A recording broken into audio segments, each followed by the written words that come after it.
Hola Oltubers, hoy vamos a dar otro paso en ese recorrido que estamos haciendo por la generación de la violencia. Supongo que habéis visto los vídeos anteriores, pero no obstante os recuerdo que esta generación hizo unas cuantas obras maestras a lo largo de las décadas de los 40, 50, 60 y hasta 70 en el cine de Hollywood, que fue la primera generación que reflexionó sobre los motivos y las consecuencias de la violencia, y por eso le llaman la generación de la violencia, no porque sus películas fueran extremadamente violentas. Hombre, a veces hay que mostrar las cosas para reflexionar sobre ellas, y en cualquier caso hay que reivindicarlos porque la mayor parte de ellos están hoy olvidados. Así que ya hemos presentado los trabajos de gente como Anthony Mann, como Robert Aldrich, Samuel Fuller o incluso también un director tan curioso y tan intelectual, si se me permite el término, como Richard Brooks. Hoy vamos a acercarnos a otra figura esencial que hizo media docena de obras maestras,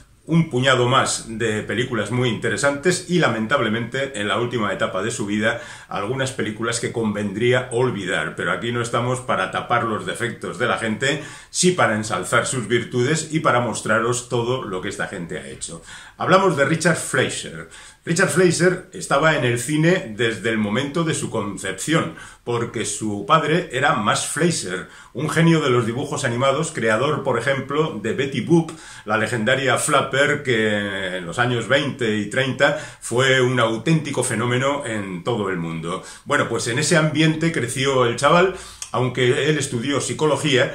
Decidió pronto meterse en el trabajo de su padre, hizo algunas cosas, bastantes relacionadas con la animación, pero de repente decidió que le llamaba más la atención el cine de imagen real y empezó trabajando como actor. La verdad es que no debía ser muy bueno porque no consiguió mucho trabajo y rápidamente se pasó a trabajar detrás de la cámara. Él estuvo, como tantos cineastas, en la Segunda Guerra Mundial. Él realizó documentales en la Guerra del Pacífico, algunos de ellos considerados muy bien, como Design for Death, que consiguió un Oscar. Es cierto que él no era el único que trabajaba en esos documentales, pero bueno, de alguna manera tiene una estatuilla más o menos honorífica por este trabajo. Y después de terminada la Segunda Guerra Mundial, pues ya decidió seguir trabajando en el mundo de la imagen real. Y así escribió guiones para algunas películas, algunas poco recordables y otras que consiguieron años después tener algún remake. Y la verdad es que pues eran de serie B, pero estaban razonablemente bien hechas, y él mismo realizó algunas películas interesantes, thrillers fundamentalmente, algún western, alguna película de guerra, digamos la serie B estadounidense. Pero en el año 54, y curiosamente, le llama la factoría Disney, es decir, la competidora de su padre, no para que haga un trabajo de animación, sino para que dirija una película de imagen real. Esa película venía avalada por la figura de Kirk Douglas, que ya tenía su productora y que había puesto en marcha un montón de proyectos, pero que de momento se venía arrimando a las grandes productoras porque ellas eran las que podían hacer películas que alcanzaran un mayor espectro.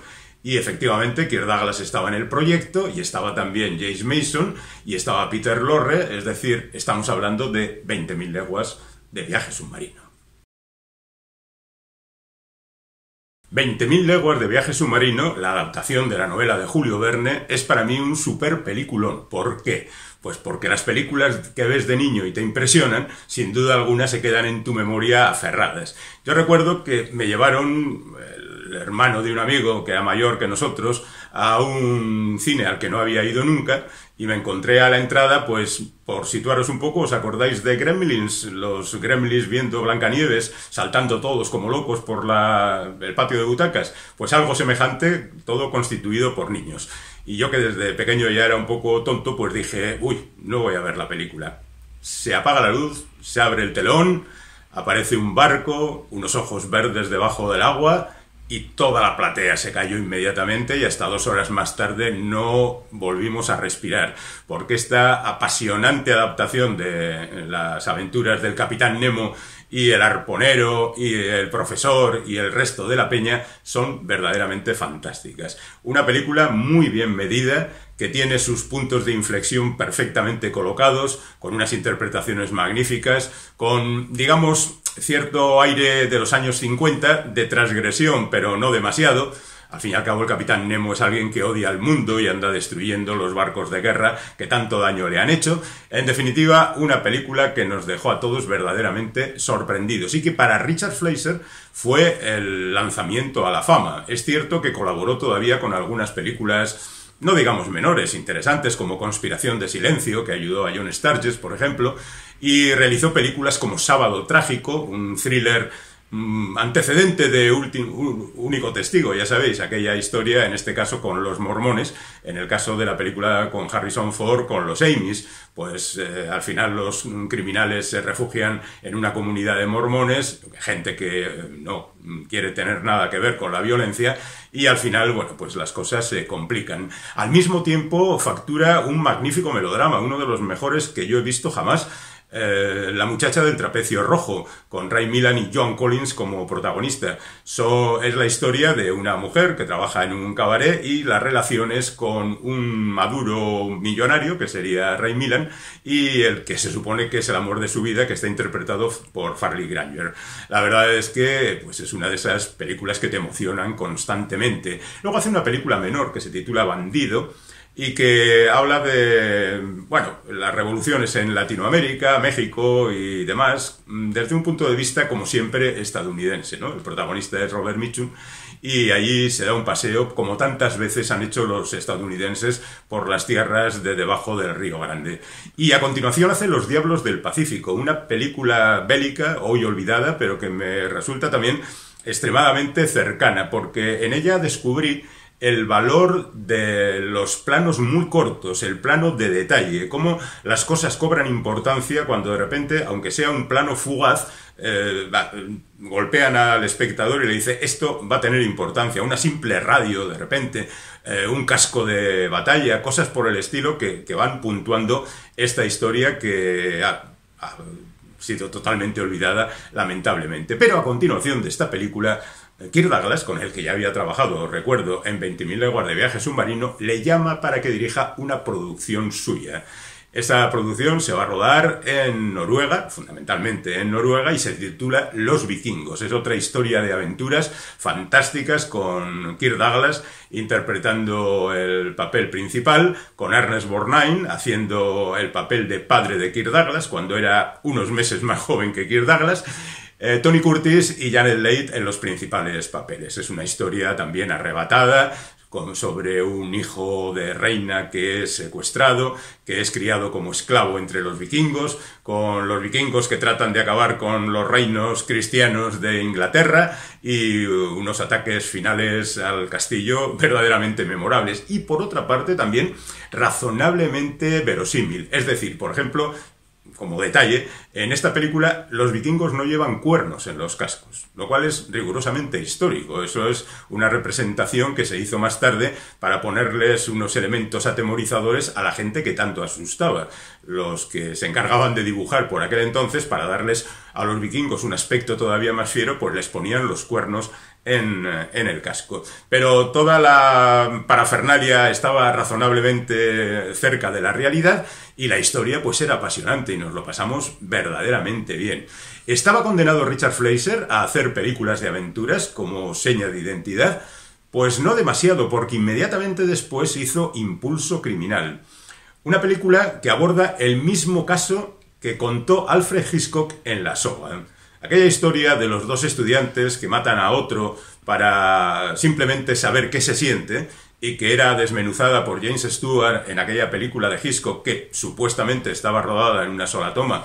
Ya sabemos que no es cierto, porque en aquel entonces no había cámaras que recogieran hora y media de película, pero aquella misma historia es tratada aquí desde el punto de vista judicial.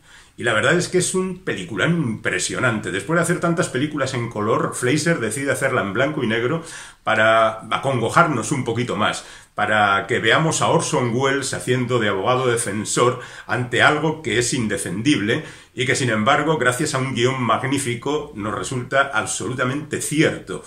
Aquí está, una vez más, la justificación de este nombre de generación de la violencia, porque esa gente ha ejercido violencia gratuitamente y la película la analiza con detalle e incluso llega a explicarla, e incluso, sin justificarla, por supuesto, da una explicación psiquiátrica de todo eso. Es decir, una reflexión como debe ser. Y sin embargo, después de esta película que podía haberle abierto las vías de otro territorio muy interesante, el bueno de Richard Fleischer va y hace un western.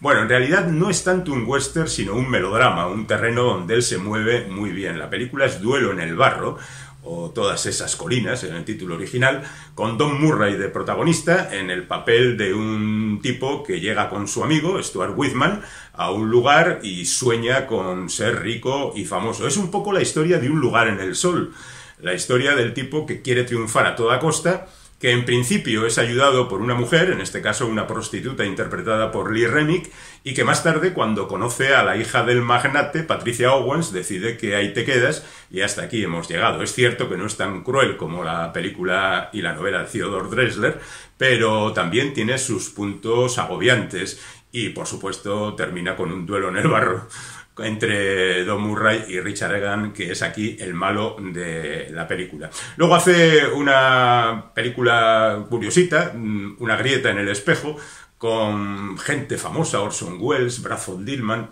Julia Greco, que por aquel entonces era la mujer del productor Zanuck y que producía la película. No es una película memorable, así que lo pasaremos por encima, igual que La gran apuesta, que es una película muy menor. Y viendo un poco la decadencia que le esperaba en ese terreno, Richard Fleischer aceptó la oferta de Dino De Laurentiis para dirigir Barrabás. Estamos en el año 61 y en aquel entonces los cineastas y actores también estadounidenses eran muy bien recibidos en Europa porque daban prestigio a producciones que quizá no lo tenían de origen. Bueno, Barrabás es una superproducción con un montón de actores famosos. Anthony Quinn interpreta el principal papel, pero además de él están aquí Vittorio Gassman, Arthur Kennedy, Ernest Borgnine, un montón de nombres muy característicos de la época, y la verdad es que Barrabás, sinceramente, es uno de los mejores peplum de la historia. Está a la altura de Espartaco, que tanto reivindicamos y que tanto nos gusta, y sobre todo tiene una música impresionante, del mismo autor que había hecho la música de Los Vikingos. La verdad es que este hombre era un auténtico genio. Y algo pasa, porque esta unión con Dino De Laurentiis va a llevar a que el señor Fleischer esté 5 años sin trabajar. Os lo explicamos. Después de hacer Barrabás, a Richard Fleischer le ofrecen hacer otro western, en este caso Alaska Tierra de Oro, quizá lo conozcáis. Está protagonizado por John Wayne, Stuart Ranger, Capuchin, Fabian y gente famosa de por aquel entonces. Pero a él no le convencía el guión, entre otras cosas porque era una mezcla de western y comedia, y Fleischer era un tipo que funcionaba muy bien con un determinado género sin mezcla. Decidió que no, lo hizo Henry Hathaway, tuvo un razonable éxito. Y mientras tanto él pues trabajó otra vez con Darryl Zanuck, con otra película con Julia Greco, con el propósito de hacerlo, pero tampoco acabó saliendo. Después Dino De Laurentiis le llamó para que hiciera Don Camilo, un estadounidense haciendo una cosa tan europea. Él lo rechazó. Le ofreció hacer Salvatore Giuliano, una película que después fue muy aclamada por la crítica, con otro director, por supuesto, pero que a él tampoco le convencía. E incluso Sacco e Vanzetti, aquella película histórica por diferentes motivos, que hablaba de aquel juicio erróneo y desde luego muy manipulado, que llevó a la muerte a estos dos italianos en Estados Unidos y que años más tarde fueron reivindicados como inocentes, por supuesto. Es una película impresionante que quizá Fleischer no hubiera hecho exactamente igual, pero lo cierto es que el pobre hombre estaba absolutamente perdido en Europa sin saber qué diablos hacer. Entonces le llama Samuel Bronston. Ya hemos hablado en alguna ocasión de Samuel Bronston. Es un tipo que montó un imperio cinematográfico en España con directores estadounidenses, fundamentalmente gente de la generación de la violencia, Anthony Mann, por ejemplo, o Nicholas Ray, y estaba haciendo películas pues a un ritmillo bastante potente. El Cid, Rey de Reyes, 55 días en Pekín, La caída del Imperio Romano, y le llama a Samuel Bronston para hacer una película que la verdad no se conoce porque nunca se llevó a efecto, que era, teóricamente, el título Los corredores nocturnos de Bengala. Y ahí se fue el bueno de Fleischer y preguntó qué era eso y vio la infraestructura, pero ya la historia de Bronston se estaba viniendo abajo. La última película que había hecho, El fabuloso mundo del circo, dirigida justamente por Henry Hathaway, el de Alaska Tierra de Oro, pues había sido un auténtico fracaso y la verdad es que no pudieron ponerlo en pie. Y en medio, pues ahí estaba Fleischer, que había sido un mago del cine durante los años anteriores y estaba en terreno desconocido. Y entonces le llaman otra vez de Estados Unidos para que dirija Viaje Alucinante. Viaje Alucinante es una película de ciencia ficción, un género en el que Fleischer se mueve bastante bien. Podemos considerar 20.000 leguas de viaje submarino una película de ciencia ficción y todavía hay alguna más por delante de la que hablaremos próximamente. Pero Viaje Alucinante, el planteamiento es verdaderamente asombroso. Es la historia de la miniaturización de un submarino con 5 personas dentro, para ser introducido en el cuerpo de un genio de la física que ha tenido un atentado y ha quedado en estado latente, para que justamente vayan limpiando ese cuerpo y pueda volver a la vida y contar los tremendos secretos que tiene. La película está protagonizada, entre otros, por Arthur Kennedy, Stephen Boyd o Raquel Welch, y fue un auténtico éxito. La novelización del guión la hizo Isaac Asimov y luego incluso llegó a escribir una segunda parte que se tituló naturalmente Viaje Alucinante 2. Pero esa historia, a pesar de que los efectos especiales hoy pueden resultarnos un poco ridículos, porque han pasado 50 y tantos años, la verdad es que era muy muy interesante y tenía algunos momentos de gran tensión y gran emoción. Bueno, ahí vuelve de nuevo Richard Fleischer y la cosa empieza a circular otra vez por los carriles normales. Curiosamente, en su regreso a Estados Unidos, después de Viaje Alucinante, le ofrecen hacer el extravagante Dr. Dolittle. Debe haber una maldición sobre este personaje porque ni esta película que hizo Fleischer, ni la que hizo después Eddie Murphy, ni la que recientemente ha protagonizado Robert Downey Jr. son películas a tener en cuenta. La verdad es que han tenido grandes recaudaciones, pero son malas películas. En este caso estamos hablando de un musical interpretado por Rex Harrison y que contaba la historia de este tipo que hablaba con los animales. Reconozco que es la película que menos me gusta de Richard Fleischer, así que la dejaremos a un lado y nos iremos con una obra maestra, uno de ese puñado de obras maestras que hablábamos al comienzo y que no es otra que El estrangulador de Boston, la historia de Albert de Salvo, un tipo cuyo cerebro tenía unas peculiaridades muy especiales y que mataba a mujeres. La película está protagonizada por Tony Curtis como el estrangulador y por Henry Fonda como el investigador que le sigue los pasos. Es interesante desde el punto de vista del guión. Es muy interesante desde el punto de vista de la psicología del personaje, que es abordada con profundidad. Y es muy interesante porque Fleischer empieza a utilizar el sistema de la pantalla partida en numerosos planos diferentes.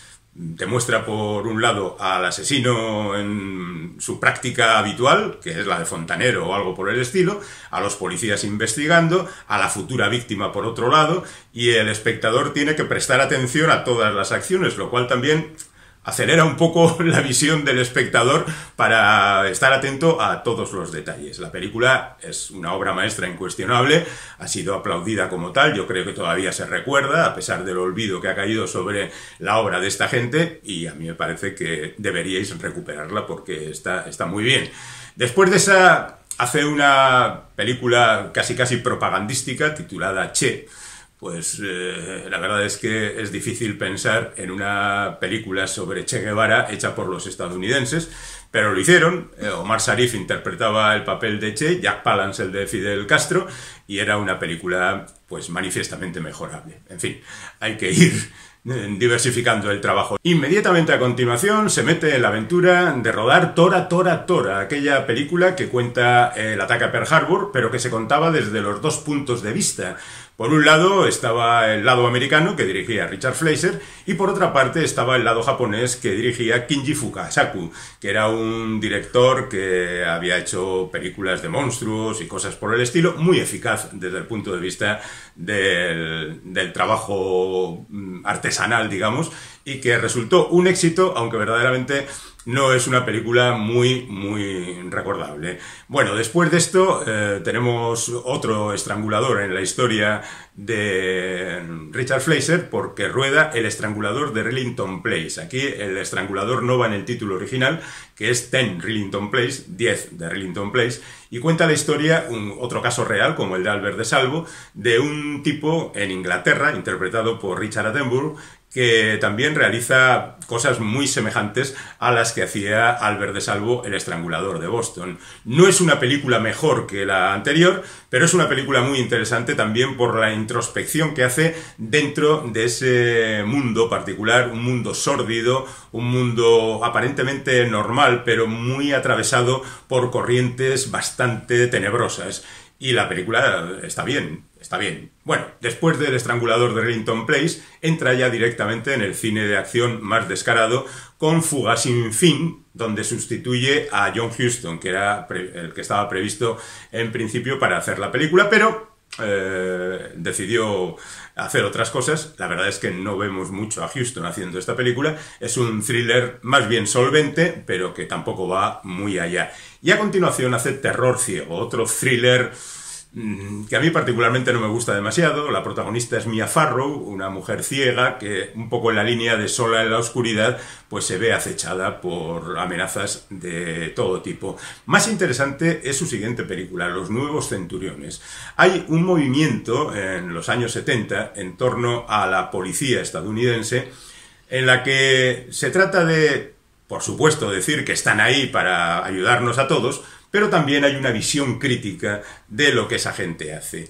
La versión soft la tendríamos en la televisión, con la serie El Caballero de Azul, y la versión hard pues la tendríamos en algunas películas como Los nuevos centuriones. Curiosamente, todas ellas están basadas en los escritos de Joseph Van Baum, que es un antiguo policía que empieza a contar sus memorias. Es cierto que al final los policías acaban siendo los buenos de la película, pero no por ello eluden algunas cuestiones más o menos sórdidas que ponen en duda pues esa bondad que según las películas tienen los policías. Y Los nuevos centuriones es un buen ejemplo, y Los chicos del coro de Robert Aldrich, otro de los de la violencia, pues sería otro ejemplo bastante claro. Y a continuación llega la que será seguramente su última obra maestra, una película de ciencia ficción titulada Soylent Green, subtitulada en algunos lugares como Cuando el destino nos alcance, que habla del año 2022, o sea, cerca de ahora.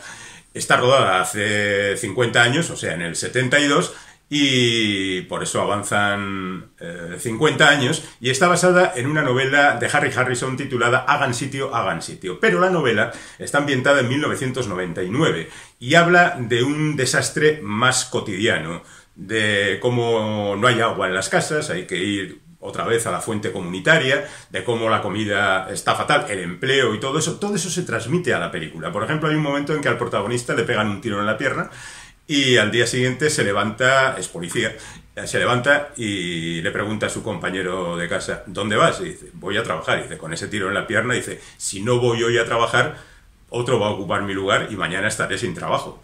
A todo esto, el protagonista tiene que subir escaleras donde la gente está hacinada, hay un ambiente verdoso de contaminación, las manifestaciones son reprimidas con volquetes. La verdad es que es una visión bastante terrible.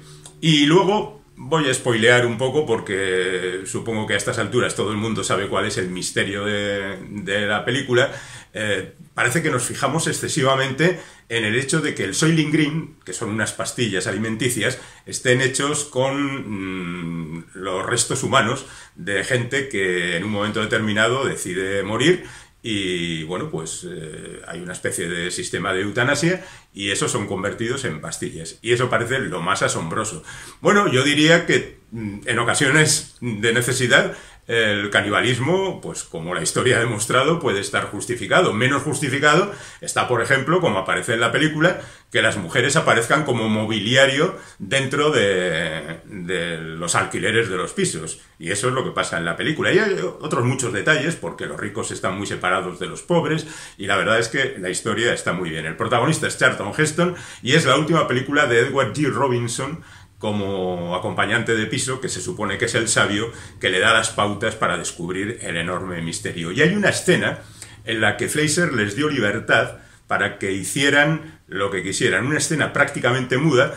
Charlton Heston ha descubierto en el frigorífico de un rico cosas como un tomate, un filete, una naranja o algo por el estilo, y el bueno de Ewell G. Robinson se lo cocina y se lo va presentando, porque Charlton Heston lo único que conoce es las pastillas, el Soylent Green, pero el Soylent Red y el Soylent Yellow.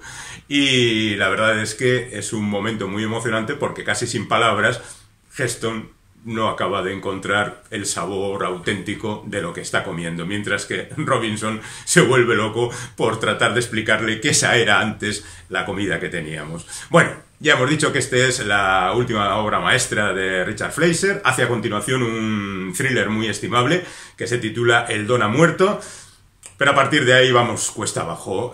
Dos forajidos y un pistolero, un western olvidable.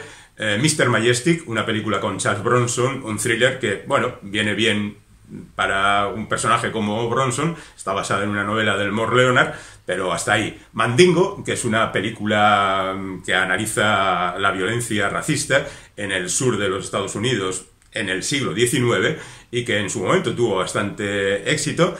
Sarah, que es una biografía de Sarah Bernhardt, la legendaria actriz interpretada aquí por Glenda Jackson.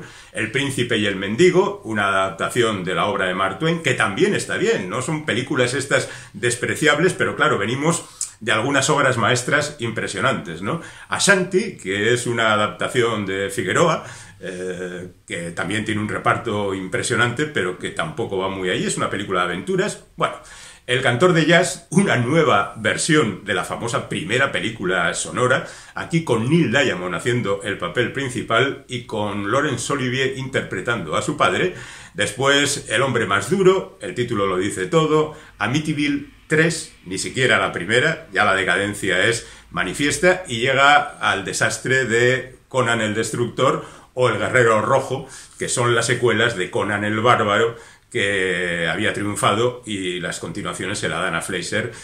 La verdad, son películas muy malas, están hechas con oficio, pero y más viniendo de Fleischer. Luego Pasta Gansa, una comedia un poco loca, y el final, una película, un corto en realidad, un mediometraje titulado Call from Space, donde aparece Charlton Heston, amigo suyo desde Soylent Green, poniendo la voz, y James Coburn es el protagonista. Pero bueno, esta película ni se distribuyó y yo particularmente tampoco la conozco. Richard Fleischer, un genio, un tipo que sobrevivió en el mundo del cine durante 40 años, lo hizo bien, hizo buenas películas, quizás si queréis recuperar alguna será estupendo, y por supuesto si queréis suscribiros será más estupendo todavía, y el colmo ya será si comentáis algunas de estas cosas en nuestros comentarios. Por supuesto, difundid si queréis la existencia de este canal, y nos vemos aquí próximamente con alguna otra cosa interesante. Espero que os guste. Hasta ahora.